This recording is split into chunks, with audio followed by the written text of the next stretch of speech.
President Harris drops a political bombshell as he takes unprecedented action against Chief Justice Michael Thompson.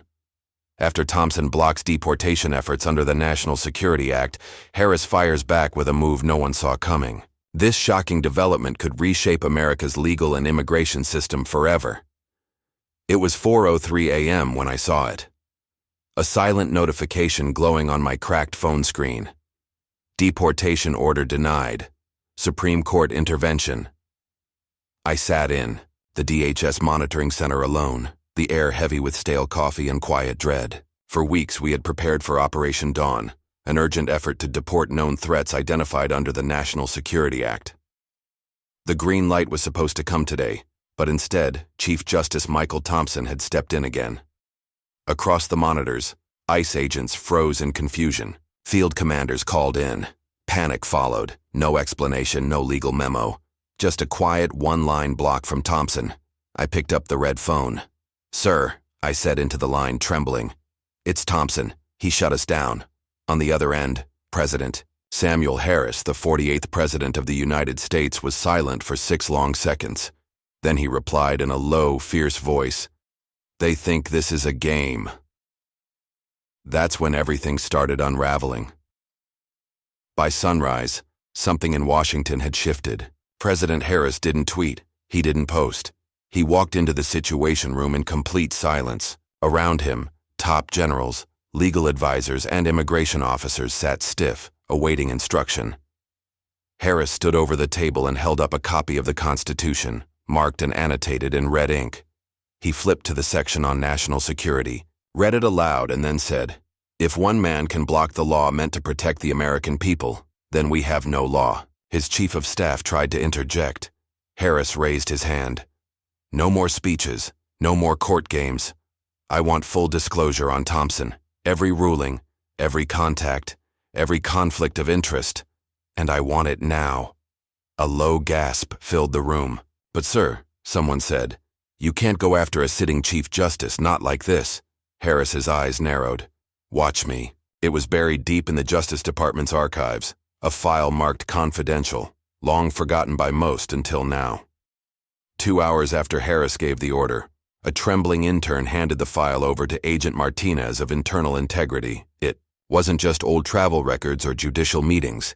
It was a roadmap of silence, sealed payments, and judicial favors going back 12 years.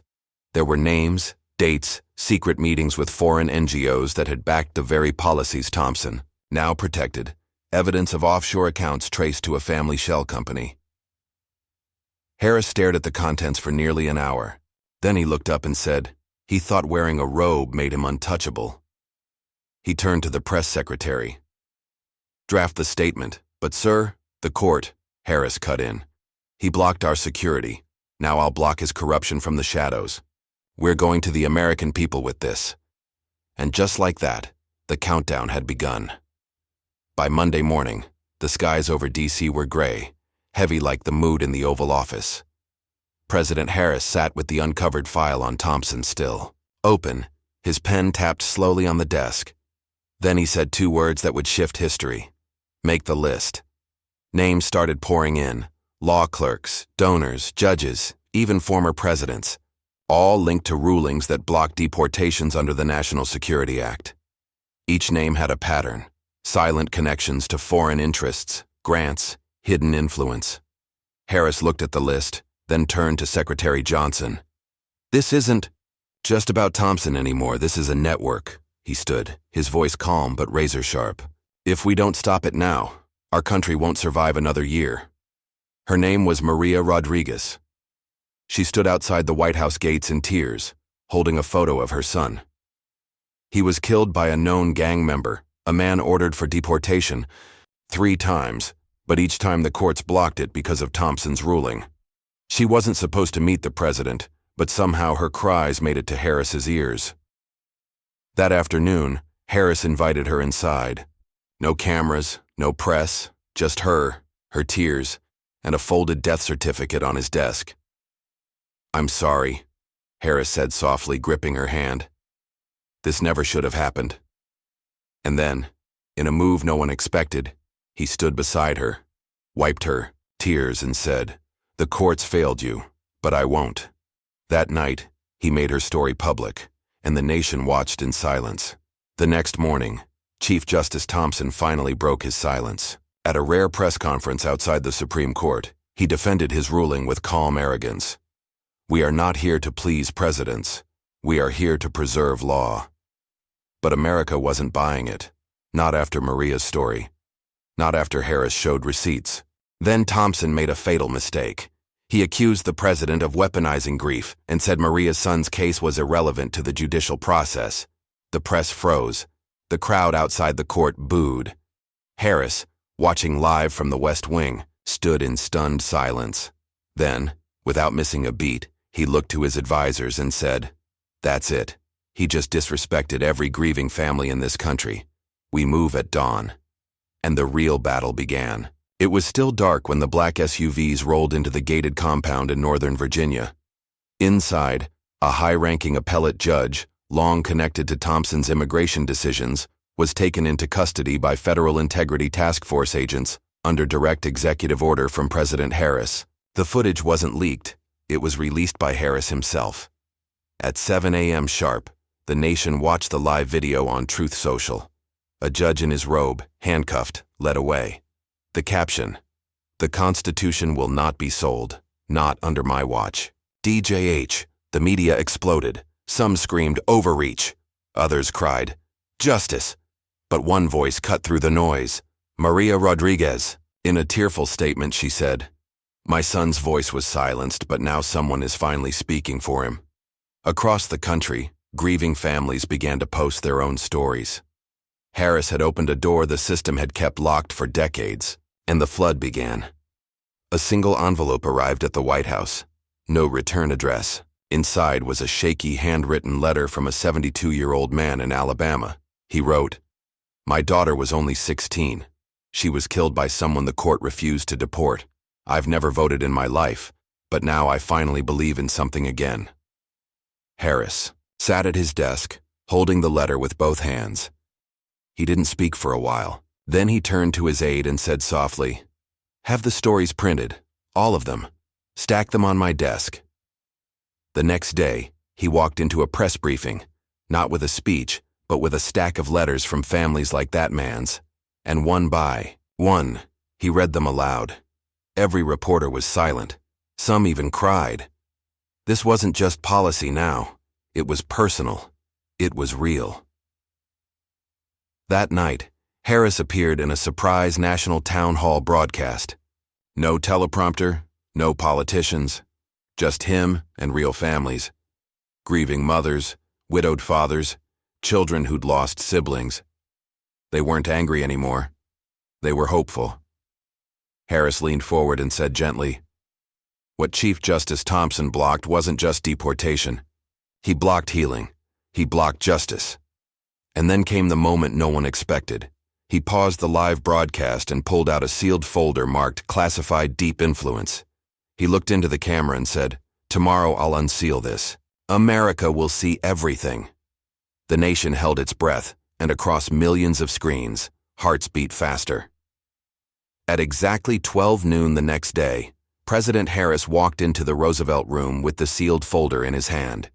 No crowd, no applause, just one camera live streaming to the world.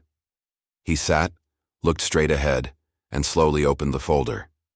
Inside were bank records, private emails, and sealed communications between Thompson and foreign-linked activist groups. Some documents had government clearance stamps. Others came from whistleblowers within the court system. Harris read aloud, "May 9th, 2023. Funds wired from Global Foundation X to the Thompson Trust, Cayman Islands." He paused. The room was silent.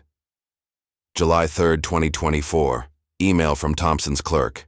"He says the president won't be able to fight back once we kill the act." Gasps rippled across millions of screens. Then Harris closed the folder and said, "You wanted truth.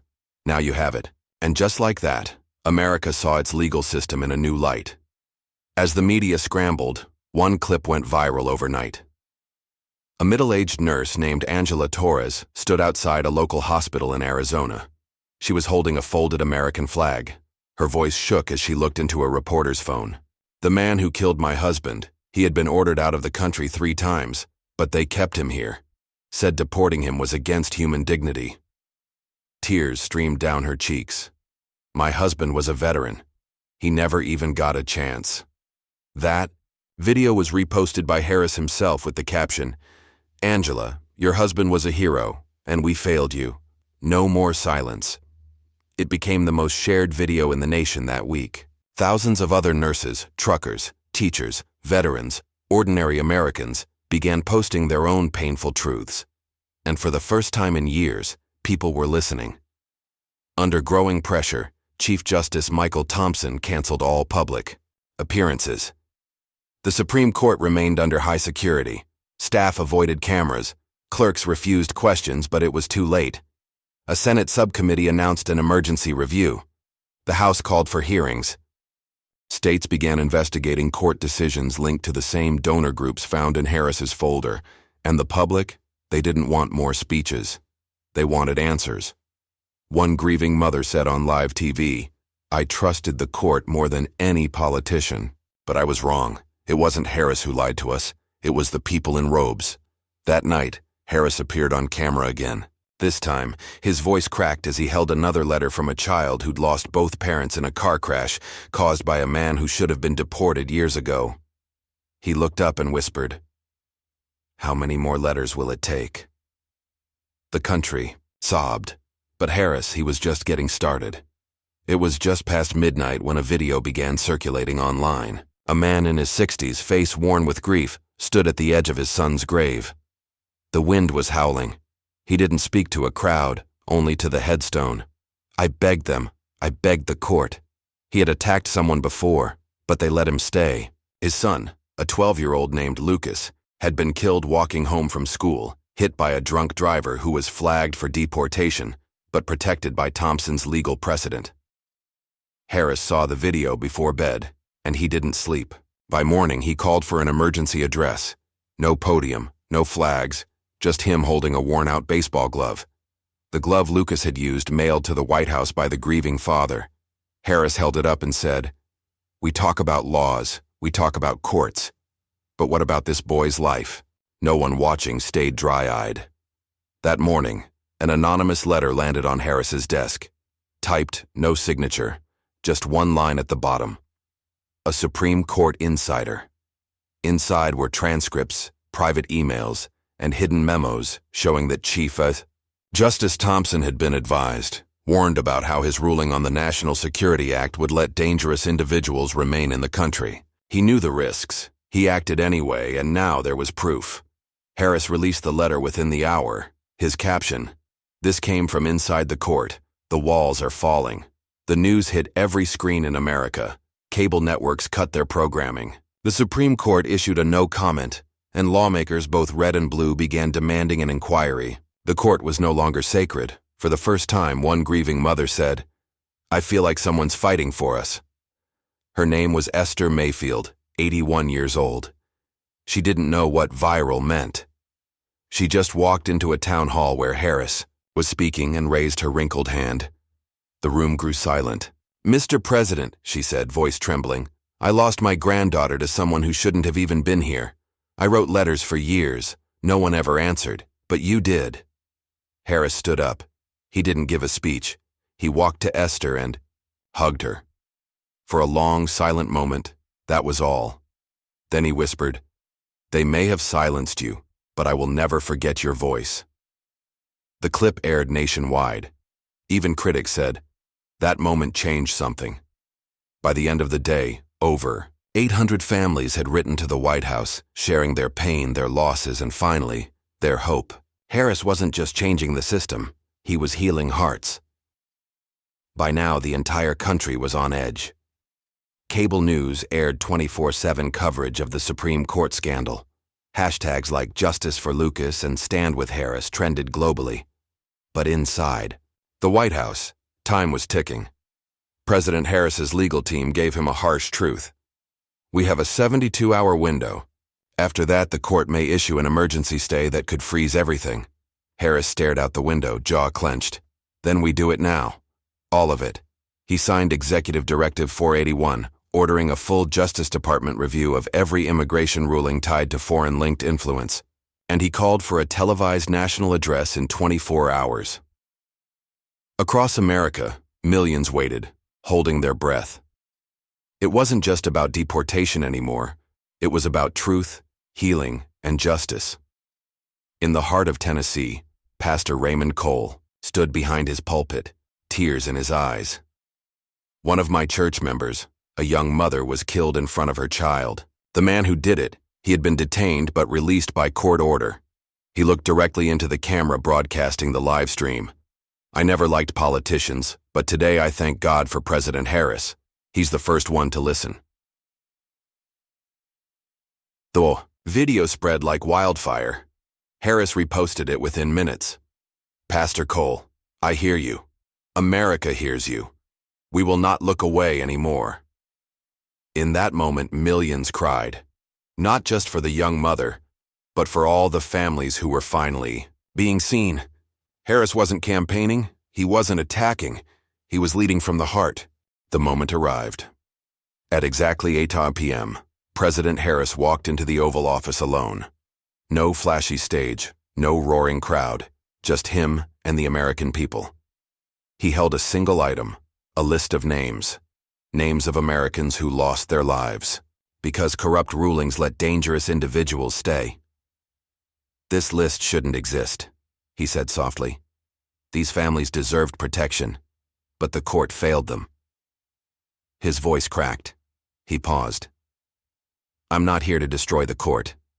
I'm here to rebuild faith in justice because no child should bury their parent because someone wore a black robe and turned a blind eye.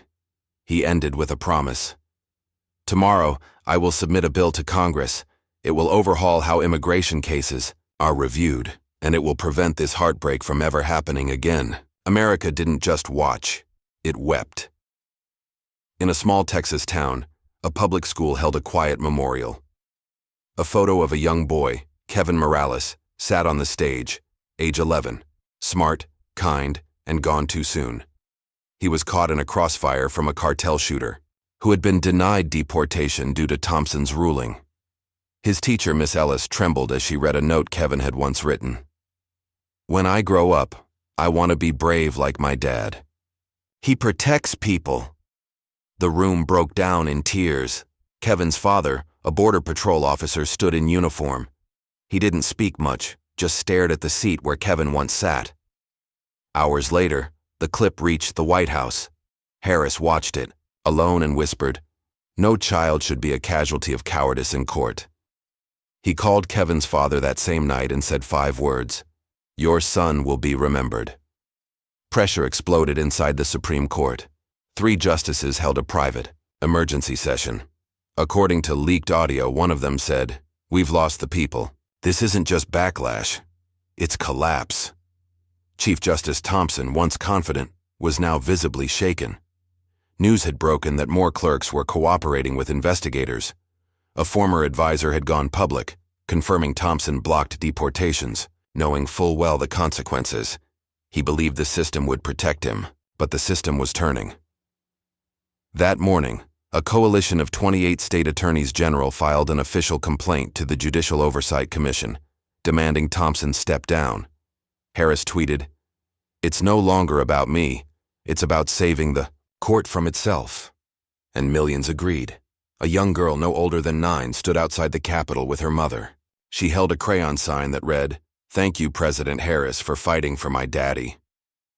Her father, a firefighter, had been killed in a hit-and-run by a man on an ICE deportation list, a man who slipped through due to a judicial stay ordered by Thompson. The girl's name was Isabella.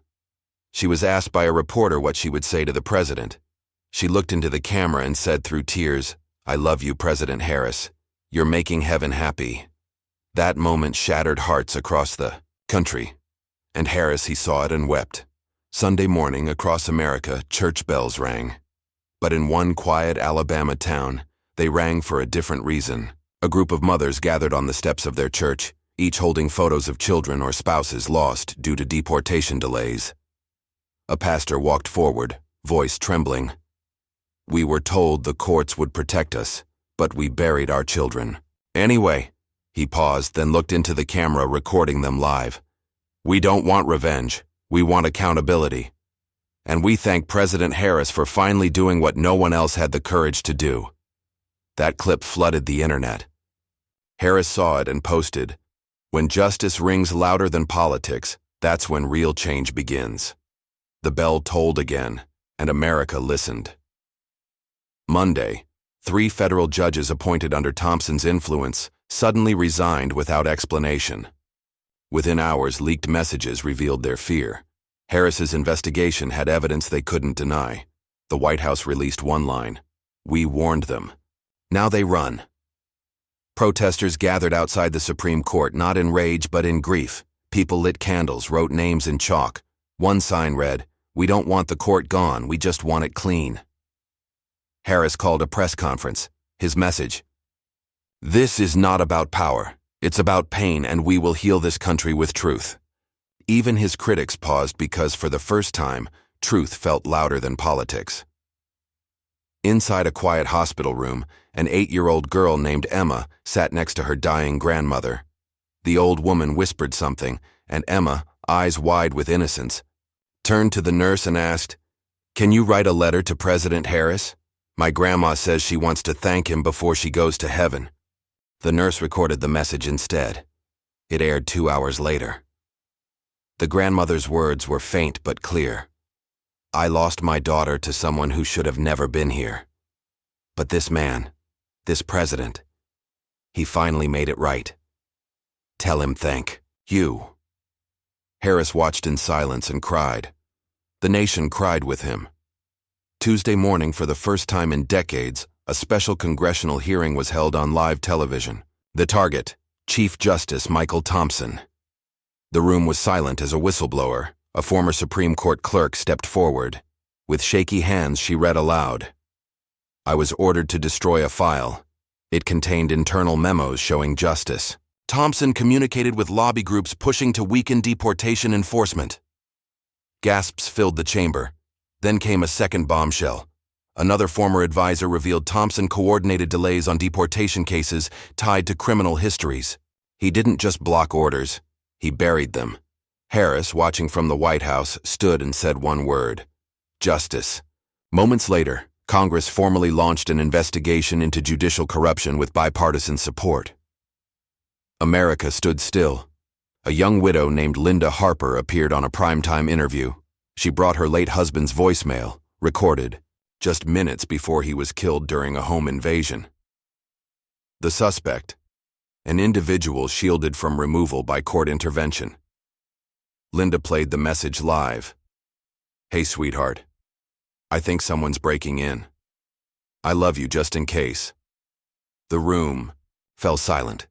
Tears ran down the cheeks of the host. Linda looked into the camera and whispered, "For years I blamed myself, but now I know the system failed him."